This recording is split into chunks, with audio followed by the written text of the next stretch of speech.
ਅੱਜ ਪੰਜਾਬ ਹਰਿਆਣਾ ਖਾਸਕਰ ਉੱਤਰੀ ਭਾਰਤ ਦੇ ਐਸੇ ਹਾਲਾਤ ਹੋ ਚੁੱਕੇ ਹਨ, ਸਾਡੇ ਬੱਚੇ ਜਿਹੜੇ ਬਾਹਰ ਪੜ੍ਹਨ ਜਾਂ ਸੈਟਲ ਹੋਣ ਲਈ ਕੈਨੇਡਾ, ਨਿਊਜ਼ੀਲੈਂਡ, ਆਸਟ੍ਰੇਲੀਆ, ਯੂਰਪ ਵਰਗੇ ਦੇਸ਼ਾਂ 'ਚ ਜਾਣਾ ਚਾਹੁੰਦੇ ਹਨ, ਪਰ ਉਹ ਅੰਗਰੇਜ਼ੀ ਦੇ ਟੈਸਟਾਂ ਤੋਂ ਬੜੇ ਘਬਰਾਉਂਦੇ ਹਨ। ਪੰਜਾਬ ਦੇ ਵਿੱਚ ਖਾਸ ਕਰ ਇੰਸਟੀਚਿਊਟਸ ਭਰੇ ਹੋਏ ਹਨ ਜਿਸ 'ਚ ਬੱਚੇ ਅੰਗਰੇਜ਼ੀ ਦੇ ਟੈਸਟਾਂ ਦੀ ਤਿਆਰੀ ਲਈ ਦਿਨੇ ਰਾਤ ਮਿਹਨਤਾਂ ਕਰ ਰਹੇ ਹਨ। 12ਵੀਂ ਤੋਂ ਬਾਅਦ ਚੋਂ ਖਾਸ ਕਰ ਬੱਚੇ ਆਪਣੇ ਪੜ੍ਹਾਈ ਦੇ ਸਾਲ ਡ੍ਰੌਪ ਕਰ ਰਹੇ ਹਨ ਤੇ ਸਿਰਫ ਉਹ ਅੰਗਰੇਜ਼ੀ ਦੇ ਟੈਸਟ ਪਾਸ ਕਰਨ ਲਈ ਤਾਂ ਜੋ ਅੱਗੇ ਕੈਨੇਡਾ, ਆਸਟ੍ਰੇਲੀਆ, ਨਿਊਜ਼ੀਲੈਂਡ ਜਾਂ ਯੂਰਪ ਦੇ ਕਾਲਜਾਂ ਦੇ ਵਿੱਚ ਉਹਨਾਂ ਦਾ ਦਾਖਲਾ ਹੋ ਸਕੇ। ਇੱਥੇ ਸੋਚਣ ਵਾਲੀ ਗੱਲ ਇਹ ਹੈ ਕਿ ਅੰਗਰੇਜ਼ੀ ਦੇ ਇਹ ਟੈਸਟ ਇੰਨੇ ਜ਼ਰੂਰੀ ਕਿਉਂ ਹੋ ਗਏ ਤੇ ਉਹਨਾਂ ਨੂੰ ਪਾਸ ਕਰਨਾ ਕੀ ਲਾਜ਼ਮੀ ਹੈ। ਅਸੀਂ ਕੱਲ ਦੇਸ਼ ਪ੍ਰਦੇਸ਼ ਲਾਈਵ ਦੇ ਪ੍ਰੋਗਰਾਮ ਦੇ ਵਿੱਚ ਲੀਡਰਸ ਗਰੁੱਪ ਕੈਲਗਰੀ ਤੋਂ ਸ੍ਰੀ ਜੈਕ ਗਰੇਵਾਲ ਜੀ ਨਾਲ ਗੱਲ ਕਰ ਰਹੇ ਸੀ, ਸੋਹਿਤ ਨਰਚਲ ਜੀ ਨਾਲ ਗੱਲ ਕਰ ਰਹੇ ਸੀ, ਉਹਨਾਂ ਦੇ ਐਸੋਸੀਏਟ ਸ੍ਰੀ ਹੋਰੇ ਪਲਾਈ ਜੀ ਨਾਲ ਗੱਲ ਕਰ ਰਹੇ ਸੀ। ਅੱਜ ਉਸੇ ਗੱਲਬਾਤ ਨੂੰ ਜਾਰੀ ਰੱਖਦੇ ਹਾਂ ਅਤੇ ਜਿੱਥੇ ਪ੍ਰੋਗਰਾਮ ਕੱਲ ਖਤਮ ਹੋਇਆ ਸੀ, ਅੰਗਰੇਜ਼ੀ ਦੇ ਟੈਸਟਾਂ ਬਾਰੇ ਗੱਲ ਕਰ ਰਹੇ ਸੀ ਤੇ ਇੱਕ ਬੜੀ ਅਹਿਮ ਜਾਣਕਾਰੀ ਉਹਨਾਂ ਨੇ ਸਾਂਝੀ ਕੀਤੀ ਸੀ ਨਵੇਂ SRT ਟੈਸਟ ਬਾਰੇ। ਉਸੇ ਹੀ ਗੱਲਬਾਤ ਨੂੰ ਅਸੀਂ ਅੱਜ ਦੇ ਪ੍ਰੋਗਰਾਮ ਦੇ ਵਿੱਚ ਜਾਰੀ ਰੱਖਾਂਗੇ ਅਤੇ ਆਪ ਜੀ ਤੱਕ ਇਹ ਅਹਿਮ ਜਾਣਕਾਰੀ ਦੇ ਰਹੇ ਹਾਂ ਕਿ ਇਹ ਜਿਹੜਾ ਟੈਸਟ ਜਿਹਦੀ ਕੱਲ ਗੱਲ ਸੋਹਿਤ ਨਰਚਲ ਜੀ ਕਰ ਰਹੇ ਸਨ, ਹੋਰੇ ਪਲਾਈ ਜੀ ਕਰ ਰਹੇ ਸਨ, ਇਹ ਇੱਕ ਐਸਾ ਟੈਸਟ ਹੈ ਜਿਸ ਤੋਂ ਡਰਨ ਦੀ ਲੋੜ ਨਹੀਂ, ਜਿਹਦੇ ਲਈ ਤੁਹਾਨੂੰ ਸਕੂਲ ਜਾਂ ਕਾਲਜ ਆਪਣੀ ਪੜ੍ਹਾਈ ਛੱਡਣ ਦੀ ਲੋੜ ਨਹੀਂ।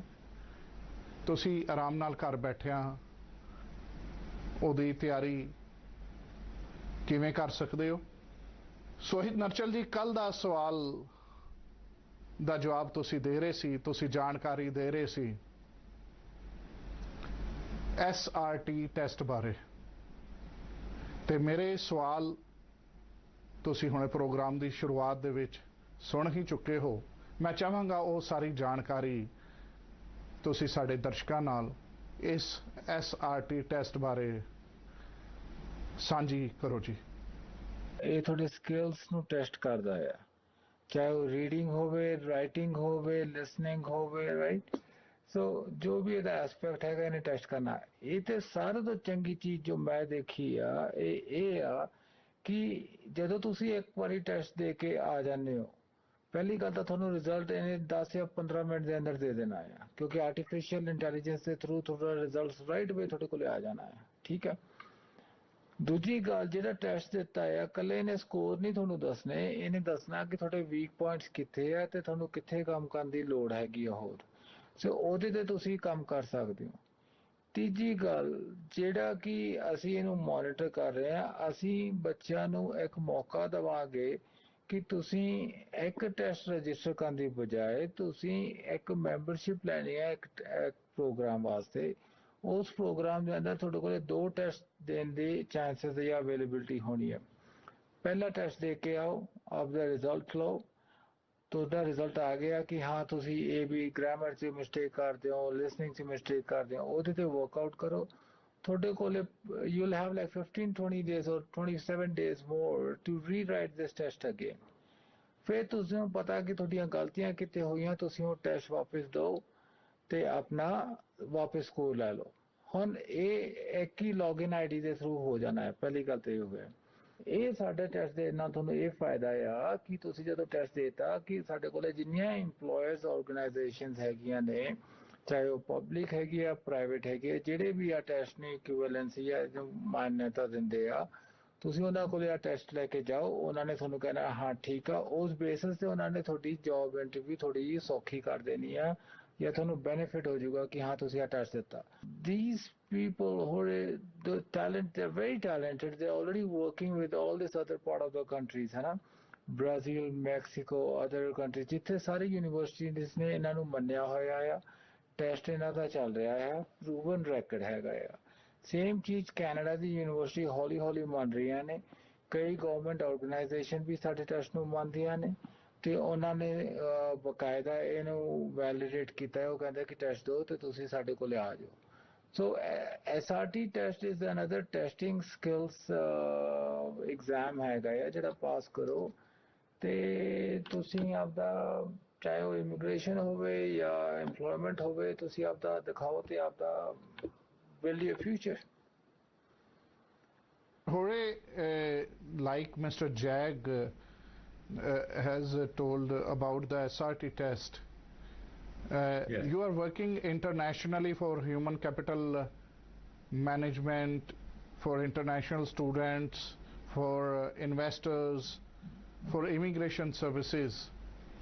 Is this SRT test, are you conducting this test with the prospective clients all over the world where you are working? Yes, we are. Yes, we are.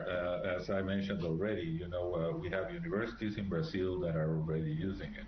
The students and workers from, just to mention a few countries in Latin America, Mexico, Colombia, Peru, Argentina, Costa Rica, Venezuela, a few in Asia, Thailand, Vietnam, Hong Kong, India, many others, in Africa, again across the continent, in Europe.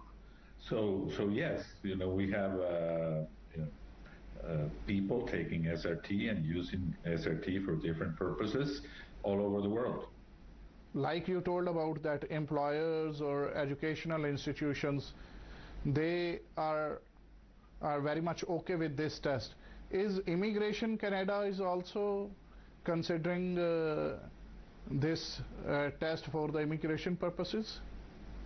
Yes, currently for immigration purposes, the government of Canada is evaluating SRT and going through a very rigorous process that they follow to add tests to the roster of exams that they accept for immigration purposes. And the progress is well advanced, and I understand that it'll be shortly coming, an announcement on that, because actually the government of Canada is already investing into this assessment process. Well, that's great, sir. Jag Garwal ji, ਜਿਹੜਾ ਇਹ test ਹੈ ਇਹਦਾ ਕਿਵੇਂ plan ਹੈ ਵੀ ਜਿਹੜਾ prospective client ਹੈ ਜਾਂ ਬੱਚਾ ਹੈ ਉਹ ਕਿਵੇਂ ਇਸ ਨੂੰ ਰਜਿਸਟਰ ਕਰ ਸਕਦਾ ਹੈ, ਕਿਵੇਂ ਇਸ ਦੀ ਤਿਆਰੀ ਕਰ ਸਕਦਾ ਹੈ, ਕਿਵੇਂ ਇਸ ਦੀ ਪੜ੍ਹਾਈ ਕਰ ਸਕਦਾ ਹੈ? ਸਾਡਾ ਫਸਟ ਫੇਸ ਜਿਹੜਾ ਚੱਲ ਰਿਹਾ ਹੈ R&D ਦਾ, ਉਹ ਆਲਰੇਡੀ ਫਿਨਿਸ਼ ਹੋ ਚੁੱਕਿਆ ਹੈ। ਉਹਦੇ ਅੰਦਰ ਇੱਕ ਪ੍ਰੋਪਰ ਲੇਆਊਟ ਹੋਊਗਾ ਕਿ ਇੱਕ ਬੱਚੇ ਨੇ ਇੱਕ ਆਨਲਾਈਨ ਅਕਾਊਂਟ ਸਾਡੇ ਨਾਲ ਰਜਿਸਟਰ ਕਰਨਾ ਹੈ, ਤੇ ਬਕਾਇਦਾ ਉਹਦੇ ਅੰਦਰ ਆਨਲਾਈਨ ਮਟੀਰੀਅਲ ਹੋਊਗਾ। ਆਨਲਾਈਨ ਮਟੀਰੀਅਲ ਆਪਦਾ ਪੜ੍ਹੇ, ਜੇ ਤੁਹਾਡੇ ਪ੍ਰੈਕਟਿਸ ਟੈਸਟ ਹੋ ਗਏ, ਤੁਹਾਡੇ ਦੂਜਾ ਮਟੀਰੀਅਲ ਹੋ ਗਏ, ਸਾਰੀਆਂ ਚੀਜ਼ਾਂ ਉਹਦੇ ਆਨਲਾਈਨ ਪਰਟੀਕੂਲਰ ਅਕਾਊਂਟ 'ਚ ਹੋਣੀਆਂ ਨੇ। ਉਹਨੇ ਆਪਦਾ ਟੈਸਟ ਉੱਥੋਂ ਪੜ੍ਹਾਈ ਕਰੇ ਤੇ ਆਪਦਾ ਟੈਸਟ ਆਨਲਾਈਨ ਹੀ ਉੱਥੋਂ ਬੁੱਕ ਕਰੇ ਤੇ ਆਨਲਾਈਨ ਹੀ ਆਪਦਾ ਟੈਸਟਿੰਗ ਸੈਂਟਰ ਤੇ ਜਾ ਕੇ ਆਪਦਾ ਟੈਸਟ ਦੇਵੇ ਤੇ ਗੈਟ ਯੂਰ ਰਿਜ਼ਲਟਸ। ਤੇ ਅਗਰ ਉਹਨੂੰ ਆਪਦੇ ਰਿਜ਼ਲਟਸ ਨਾਲ ਹੈਪੀਨੈਸ ਜਾਂ ਸੈਟਿਸਫੈਕਸ਼ਨ ਹੈ ਨਹੀਂ ਗੀ, then he can appear again within X amount of days. That's it. ਕਿਉਂਕਿ end of the day ਇਹ ਟੈਸਟ ਇਮੀਗ੍ਰੇਸ਼ਨ ਲੈਣ ਵਾਸਤੇ ਨਹੀਂ ਗਏ, ਬੱਚਿਆਂ ਦੇ ਸਕਿੱਲਸ ਵਾਸਤੇ ਆ, to test their skills. That's the main goal. That's great ਜੀ। ਤੇ ਸਕੂਲਿੰਗ ਲੈਵਲ ਤੇ ਜਾਂ ਕਾਲਜ ਲੈਵਲ ਤੇ ਬੱਚਾ ਜਿਹੜਾ ਆਪਣੀ ਐਡਵਾਂਸ ਪੜ੍ਹਾਈ ਕਰਨ ਲਈ ਕੈਨੇਡਾ ਆਉਣਾ ਚਾਹੁੰਦਾ ਹੈ ਜਾਂ ਸੈਟਲਮੈਂਟ ਲਈ ਕੋਈ ਜੌਬ ਬੇਸ ਤੇ ਆਣਾ ਚਾਹੁੰਦਾ ਹੈ ਜਾਂ ਇਨਵੈਸਟਰ ਬੇਸ ਤੇ ਆਣਾ ਚਾਹੁੰਦਾ ਹੈ? ਸਾਡੀ ਅਸੀਂ ਚਾਹ ਰਹੇ ਹਾਂ ਕਿ ਅਸੀਂ ਗਵਰਨਮੈਂਟ ਦੇ ਥਰੂ ਸਾਡੀ ਗੱਲਬਾਤ ਚੱਲ ਰਹੀ ਹੈ ਲੋਕਲ ਗਵਰਨਮੈਂਟ ਪਹਿਲਾਂ ਤਾਂ ਇੱਥੇ ਇੱਕ ਐਜੀ ਫੈਸਿਲਿਟੀ ਦੇ ਜੇ ਕਿ ਬੱਚਾ ਇੱਕ ਸਕੂਲ ਜਾਂਦੇ ਜਾਂਦੇ ਆਪਦਾ ਟੈਸਟ ਦੀ ਪੜ੍ਹਾਈ ਕਰ ਸਕੇ ਤੇ ਵਾਈਲ ਹੀ ਸਟੱਡਿੰਗ ਨਾਰਮਲ ਸਟੱਡੀਜ਼ ਇਹ ਟੈਸਟ ਦੇ ਵਾਸਤੇ ਵੀ ਤਿਆਰੀ ਕਰ ਸਕੇ ਕਿਉਂਕਿ ਐਂਡ ਆਫ ਦ ਡੇ ਬੱਚੇ ਵਾਸਤੇ ਫਾਇਦੇਮੰਦ ਹੈ ਤੇ ਅਸੀਂ ਛੇਤੀ ਹੀ ਇੰਪਲੀਮੈਂਟ ਕਰਾਂਗੇ ਕਲਾਸਾਂ ਦੇ ਅੰਦਰ ਤਾਂ ਕਿ ਬੱਚਾ ਇਹਦੇ ਉੱਥੇ ਆਨਲਾਈਨ ਪੜ੍ਹ ਸਕੇ। ਇਹਦੇ ਨਾਲ ਕੀ ਹੋਊਗਾ ਨਾ ਇਹਦੇ ਨਾਲ ਜਿਹੜੇ ਆ ਪ੍ਰਾਈਵੇਟ ਕੋਚਿੰਗ ਵਗੈਰਾ ਹੈਗੀਆਂ ਸਾਡੇ ਹੋ ਜਾਣਗੇ ਬੱਚਾ ਜਿਵੇਂ ਆਪਣਾ ਗ੍ਰੇਡ 12 ਰਿਹਾ ਤੇ ਉਹਦੇ ਕੋਲ ਇੱਕ ਮੈਥ ਦਾ ਇੱਕ ਆਈ ਉਹਦੇ ਕੋਲ ਐਸਾ ਹੋਰੇ you also told that while doing HR human resource management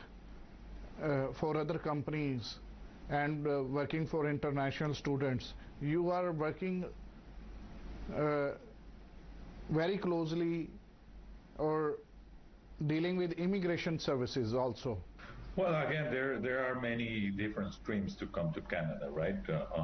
On a temporary basis and later as a permanent resident. So it would be very, very long, but if I can summarize, we provide services to students, again, to workers, to investors on their various different streams.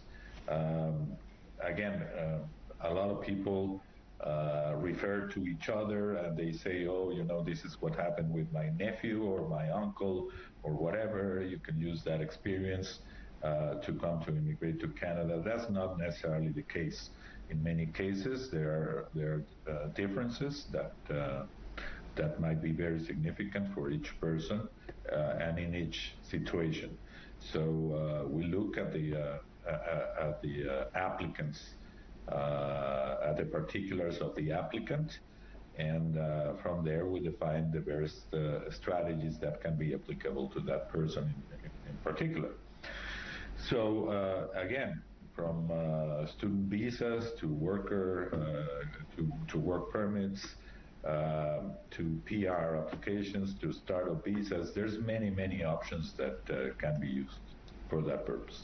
What is the age limit of the investor, for maximum age limit of an investor who can come to Canada, invest over there under various programs? Well, there are many programs that don't have an age limit. Others do. Okay. So again, it happens. It has to be looked at in the individual circumstances. So, for example, if somebody wants to invest in a certain sector, it might be different than another person that wants to invest in a different sector or in a different province. So again, there's many particulars. That's why a personal assessment and consultation on each case is very important. Mr. Hore, like Yes. you told that in each case it is different, but there must be a minimum value or minimum investment a person should invest in Canada. It's tough to say because those programs vary by province, but to my knowledge, and I have to clarify that although we work in this, I am not myself a regulated Canadian immigration consultant, so we would have to look at that specific answer. But to my knowledge, there are programs for investors that start as little as 125,000 Canadian. ਸੋਹਿਤ ਜੀ, ਤੁਸੀਂ ਗੱਲ ਕਰ ਰਹੇ ਸੀ ਜਿਹੜੇ ਨਵੇਂ courses ਜਿਹੜੇ Alberta research centre ਦੇ ਵਿੱਚ ਨਾਲ ਲੈ ਕੇ ਆ ਰਹੇ ਹੋ, ਜਿਹਦੇ ਵਿੱਚ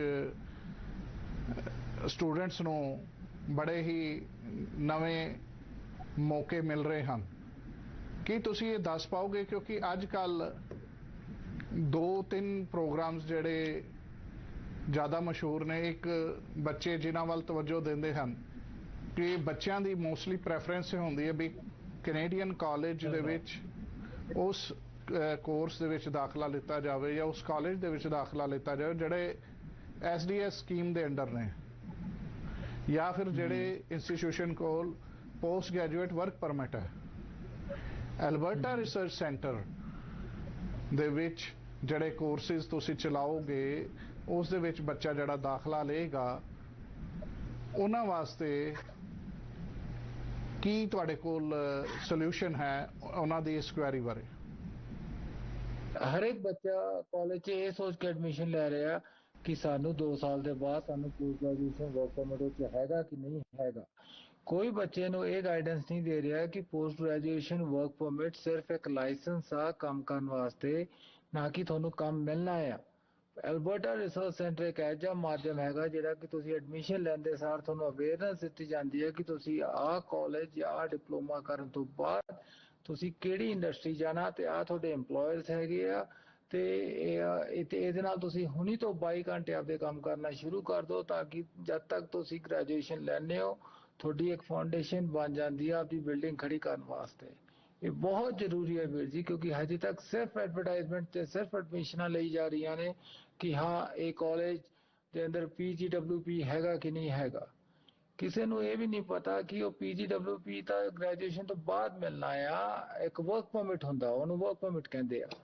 ਸ਼ਾਇਦ ਤੁਹਾਨੂੰ ਵਰਕ ਪਰਮਿਟ ਦੀ ਲੋੜ ਹੀ ਨਾ ਪਵੇ ਜਦ ਤੱਕ ਤੁਸੀਂ ਅੱਧਾ ਡਿਪਲੋਮਾ ਫਿਨਿਸ਼ ਕਰੋ, ਤੁਹਾਨੂੰ ਕੰਪਨੀ ਆਲਰੇਡੀ ਸਪਾਂਸਰ ਕਰ,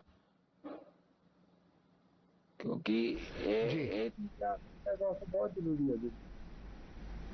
ਜੀ ਜੈਕ ਜੀ, ਹੁਣੇ ਮਿਸਟਰ ਹੋਰੇ ਨੇ ਦੱਸਿਆ ਕਿ ਵੱਖ-ਵੱਖ ਇਮੀਗ੍ਰੇਸ਼ਨ ਸਰਵਿਸਿਜ਼ ਵੀ ਤੁਹਾਡੀ ਐਸੋਸੀਏਟ ਵੱਲੋਂ ਜਿਹੜੀਆਂ ਹੈਗੀਆਂ ਨਾਲ ਇਨਕਿਊਬੇਟਰ ਸਰਵਿਸਿਜ਼ ਦੇ ਨਾਲ ਦਿੱਤੀਆਂ ਜਾ ਰਹੀਆਂ ਹਨ, ਤੇ ਇਹਦੇ ਬਾਰੇ ਵੀ ਥੋੜੀ ਜਿਹੀ ਜਾਣਕਾਰੀ ਸਾਡੇ ਦਰਸ਼ਕਾਂ ਨਾਲ ਸਾਂਝੀ ਕਰੋ।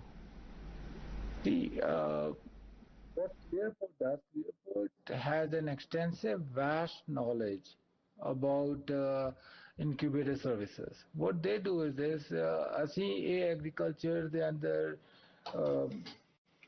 ਆਪਣਾ એનર્ਜੀ ਸੈਕਟਰ ਦੇ ਅੰਦਰ ਆਪਣੇ ਰੀਅਲ ਏਸਟੇਟ ਡਿਵੈਲਪਮੈਂਟ ਦੇ ਕਾਫੀ ਇਨਵੋਲਵ ਸੀਗੀ ਤੇ ਸਾਡੀ ਪਾਰਟਨਰਸ਼ਿਪ ਇਹਨਾਂ ਨਾਲ ਇਟ ਗੋਜ਼ ਵੇ ਬੈਕ, ਕਾਫੀ ਚਿਰ ਪੁਰਾਣੀ ਹੈਗੀ ਆ ਤੇ ਹੁਣ ਇੱਕ ਇਕੱਠੀ ਟੀਮ ਹੈ, ਪਰਿਵਾਰ ਇਹ ਸਾਡਾ ਇਕੱਠਾ ਪਰਿਵਾਰ ਆ। ਹੁਣ ਤੱਕ ਇਮੀਗ੍ਰੇਸ਼ਨ ਸਰਵਿਸਿਜ਼ ਤੇ ਇਨਕਿਊਬੇਟਰ ਸਰਵਿਸਿਜ਼ ਦੀ ਗੱਲ ਉੱਥੇ ਹੀ ਆ ਗਈ ਉਹ ਪੋਸਟ ਗ੍ਰੈਜੂਏਸ਼ਨ ਵਰਕ ਪਰਮਿਟ ਤੇ ਕਿ ਬੱਚਾ ਸਟੱਡੀ ਵੀਜ਼ਾ ਵਾਲਾ ਬੱਚਾ ਐਲਬਰਟਾ ਦੇ ਅੰਦਰ ਤੁਸੀਂ ਆਪਦਾ ਆਓ, ਤੁਸੀਂ ਅਗਰ ਬਿਜ਼ਨਸ ਵੀ ਕਰਨਾ ਚਾਹੁੰਦੇ ਹੋ ਤੁਸੀਂ 30% ਆਪਦਾ ਉਹਨੂੰ ਕਨਵਰਟ ਕਰਕੇ ਆਪਦਾ ਬਿਜ਼ਨਸ ਖੋਲੋ, ਉਹਦਾ ਇਨਕਿਊਬੇਟਰ ਦਾ ਇੱਕ ਪਲਾਨ ਬਣਾਓ ਤੇ ਬਾਈ ਦਾ ਟਾਈਮ ਤੁਸੀਂ ਗ੍ਰੈਜੂਏਸ਼ਨ ਨੇ ਸ਼ਾਇਦ ਤੁਹਾਡਾ ਬਿਜ਼ਨਸ ਪਲਾਨ ਸਕਸੈਸਫੁਲ ਹੋ ਕੇ ਕੋਈ ਵੀ ਕੰਪਨੀ ਤੁਹਾਨੂੰ ਸਪੋਰਟ ਕਰਕੇ ਤੁਹਾਨੂੰ ਨਾਲ ਹੀ ਪੱਕਾ ਕਰ ਦੂਗੀ ਤੇ ਨਾਲੇ ਤੁਸੀਂ ਆਪਦੀ ਕੰਪਨੀ ਖੋਲ ਕੇ ਚਲਾ ਸਕਦੇ ਹੋ। ਸੋ ਇਨਕਿਊਬੇਟਰ ਸਰਵਿਸਿਜ਼ ਦਾ ਮਤਲਬ ਇਹ ਆ ਜਿਵੇਂ ਇੱਕ ਬੱਚਾ ਛੋਟਾ ਜਿਹਾ ਬੱਚਾ ਪੈਦਾ ਹੁੰਦਾ ਇਨਕਿਊਬੇਟਰ ਦੇ ਅੰਦਰ ਉਹਨੂੰ ਰੱਖੀਦਾ ਨਹੀਂ ਆਪਾਂ। ਇਨਕਿਊਬੇਟਰ ਸਰਵਿਸਿਜ਼ ਉਹੀ ਚੀਜ਼ ਆ ਕਿ ਇੱਕ ਛੋਟਾ ਜਿਹਾ ਬਿਜ਼ਨਸ ਆਈਡੀਆ ਹੈਗਾ, ਉਹਨੂੰ ਅਸੀਂ ਇੱਕ ਬਹੁਤ ਕੇਅਰਫੁਲੀ ਰੱਖਦੇ ਹਾਂ ਆਪਦੇ ਕੋਲੇ, ਉਹਨੂੰ ਟੇਕ ਕੇਅਰ ਕਰਦੇ ਆ ਤੇ ਜਦੋਂ ਇੱਕ ਬਹੁਤ ਬੜਾ ਦਰਖਤ ਬਣ ਜਾਂਦਾ ਫਿਰ ਉਹ ਆਪਣੇ ਆਪ ਆਟੋਮੈਟਿਕਲੀ ਚੱਲਣ ਲੱਗ ਜਾਂਦਾ। ਸੋ ਆਹੀ ਚੀਜ਼ incubator thank you Jack ji, thanks mister Hore and thank you Sohit ji. ਸਮਾਂ ਇਜਾਜ਼ਤ ਨਹੀਂ ਦੇ ਰਿਹਾ, ਜਾਣਕਾਰੀ ਤੁਹਾਡੇ ਕੋਲ ਲਬਾਲਬ ਹੈ, ਪਰ ਅਸੀਂ ਇਹ ਵਡਮੁੱਲੀ ਜਾਣਕਾਰੀ ਤੁਹਾਡੇ ਨਾਲ ਹੁਣ ਅਗਲੇ ਸ਼ੋਜ਼ ਦੇ ਵਿੱਚ ਸਾਂਝੀ ਕਰਾਂਗੇ ਸ੍ਰੀ ਜੈਕ ਗਰੇਵਾਲ ਜੀ ਨਾਲ ਤੇ ਇਹਨਾਂ ਦੀ ਪੂਰੀ ਟੀਮ ਨੂੰ ਨਾਲ ਲੈ ਕੇ। ਅੱਜ ਦੇ ਪ੍ਰੋਗਰਾਮ ਦੇ ਵਿੱਚ ਬੜੀ ਹੀ ਅਹਿਮ ਜਾਣਕਾਰੀ SRT ਟੈਸਟ ਬਾਰੇ, ਐਲਬਰਟਾ ਰਿਸਰਚ ਸੈਂਟਰ ਬਾਰੇ ਅਤੇ ਜਿਹੜੇ ਕੋਰਸਿਸ ਸੋਹਿਤ ਨਰਚਲ ਜੀ ਨੇ ਡਿਸਕਸ ਕੀਤੇ ਸਾਡੇ ਦਰਸ਼ਕਾਂ ਨਾਲ, ਉਹ ਸਾਰੀ ਗੱਲਬਾਤ ਹੋਈ। ਅਤੇ ਮੈਂ ਸਪੈਸ਼ਲ ਥੈਂਕਸ ਕਰਾਂਗਾ ਮਿਸਟਰ ਹੋਰੇ ਪਲਾਇਓ ਦਾ, ਜਿਹੜੇ ਸਾਡੇ ਇਸ ਪ੍ਰੋਗਰਾਮ ਦੇ ਵਿੱਚ ਖਾਸ ਤੌਰ ਤੇ ਜਿਨ੍ਹਾਂ ਨੇ ਅੱਜ ਸ਼ਿਰਕਤ ਕੀਤੀ। Thank you mister Hore for coming to our show and sparing so much time for us and for our viewers. And Jack Grewal ji, ਜਾਂਦੇ ਜਾਂਦੇ ਤੁਸੀਂ ਕੁਝ ਸਾਡੇ ਦਰਸ਼ਕਾਂ ਨਾਲ ਕੋਈ ਗੱਲ ਸਾਂਝੀ ਕਰਨਾ ਚਾਹੋਗੇ? ਪਹਿਲਾਂ ਐਗਰੀਕਲਚਰ ਦਾ ਉਦਮ ਨਹੀਂ ਚੱਕਿਆ, ਮਾਸ ਕਮਿਊਨੀਕੇਸ਼ਨ ਤੇ ਮੀਡੀਆ ਕਮਿਸ਼ਨ ਦੇ ਅੰਦਰ ਅਸੀਂ ਬਹੁਤ ਬੜੀ ਇੱਕ ਮੀਡੀਆ ਐਂਟਰਟੇਨਮੈਂਟ ਪਲੇਟਫਾਰਮ ਨਾਲ ਜੁਆਇੰਟ ਵੈਂਚਰ ਕਰਕੇ ਅਸੀਂ ਐਂਟਰਟੇਨਮੈਂਟ ਦੇ ਅੰਦਰ ਉਹਦੇ ਕੋਰਸ ਸ਼ੁਰੂ ਕਰਨ ਲੱਗੇ ਆ, ਜਿਸ 'ਚ ਜਰਨਲਿਜ਼ਮ ਹੋ ਗਿਆ, ਛੋਟੇ ਛੋਟੇ ਐਂਟਰਟੇਨਮੈਂਟ ਦੇ ਕੋਰਸਿਸ ਹੋ ਗਏ, ਕਿਉਂਕਿ ਅਲਬਰਟਾ ਪ੍ਰੀਮੀਅਰ ਨੇ ਆਲਰੇਡੀ ਅਨਾਉਂਸ ਕੀਤਾ ਕਿ ਸਾਨੂੰ ਇਹਦੀ ਬਹੁਤ ਲੋੜ ਹੈਗੀ ਆ। So please contact us through our typical job bank ਦੇ ਥਰੂ ਜਾਂ ਸਾਡੇ ਰੈਜ਼ੂਮੇ ਦੇ ਥਰੂ, ਜਿਵੇਂ ਵੀ ਕੰਟੈਕਟ ਕਰਨਾ ਸਾਨੂੰ ਕੰਟੈਕਟ ਕਰੋ। ਕੱਲਾ ਤੁਸੀਂ ਪੋਸਟ ਗ੍ਰੈਜੂਏਸ਼ਨ ਵਰਕ ਪਰਮਿਟ ਨਾ ਦੇਖੋ, ਤੁਸੀਂ ਇਹ ਦੇਖੋ ਕਿ ਤੁਹਾਡੀ ਬਿਲਡਿੰਗ ਕਿਵੇਂ ਖੜੀ ਹੋਣੀ ਆ, ਫਾਊਂਡੇਸ਼ਨ ਕਿਵੇਂ ਪੈਣੀ ਆ। ਅਗਲੇ ਹਫਤੇ ਫਿਰ ਮਿਲਾਂਗੇ ਕੈਨੇਡਾ ਸੈਟਲ ਹੋਣ ਦੇ ਲਈ ਭਰਪੂਰ ਜਾਣਕਾਰੀ ਦੇ ਨਾਲ। ਅਤੇ ਅੱਜ ਦੀ ਜਾਣਕਾਰੀ ਦਾ ਆਸ ਕਰਦੇ ਹਾਂ ਸਾਡੇ ਦਰਸ਼ਕ ਭਰਪੂਰ ਫਾਇਦਾ ਚੱਕਣਗੇ। ਸਕਰੀਨ ਉੱਤੇ ਚੱਲ ਰਹੇ ਨੰਬਰਾਂ ਨੂੰ ਸੰਪਰਕ ਕਰਕੇ ਜਾਂ ਵੈਬਸਾਈਟ ਰਾਹੀਂ ਪਹੁੰਚ ਕਰਕੇ। ਸਮਾਂ ਹੋਰ ਇਜਾਜ਼ਤ ਨਹੀਂ ਦੇ ਰਿਹਾ। ਮੈਂ ਇੱਕ ਵਾਰ ਫਿਰ ਤੋਂ ਸਭ ਦਾ ਧੰਨਵਾਦ ਕਰਦਾ ਹਾਂ। ਮੈਨੂੰ ਹਰਪ੍ਰੀਤ ਸਿੰਘ ਦਰਦੀ ਨੂੰ ਇੱਥੇ ਹੀ ਦਿਓ ਇਜਾਜ਼ਤ ਅਤੇ ਵੇਖਦੇ ਰਹੋ ਚੜ੍ਹਦੀ ਕਲਾ ਟਾਈਮ TV। ਸਤਿ ਸ਼੍ਰੀ ਅਕਾਲ। ਸਤਿ ਸ਼੍ਰੀ ਅਕਾਲ ਜੀ।